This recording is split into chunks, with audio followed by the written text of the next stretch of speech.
بسم اللہ الرحمن الرحیم۔ میں ہوں مدثر راجپور اور میں آپ کو ایک آج انٹرسٹنگ واقعہ سنانے جا رہا ہوں۔ یہ واقعہ جو ہے یہ جناب نیلسن منڈیلا کا ہے۔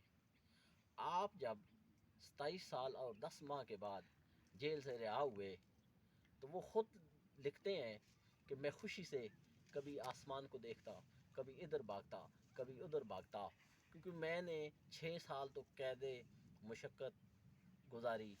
اور وہ جب ڈرائیور کے ساتھ جا رہے تھے تو تھوڑی دیر دور جانے کے بعد انہوں نے ڈرائیور کو کہا کہ واپس چلیں، اور ڈرائیور واپس آیا تو آپ دوبارہ اس جیل میں گئے، اور جن افسران نے اور سپاہیوں نے آپ پر اتنا لمبے عرصے تک مظالم کرتے رہے، آپ ان سب کو فردن فردن ملے اور سب کو بلا کر کہا کہ نیلسن منڈیلا آپ کو دل کی گہرائی سے معاف کرتا ہے۔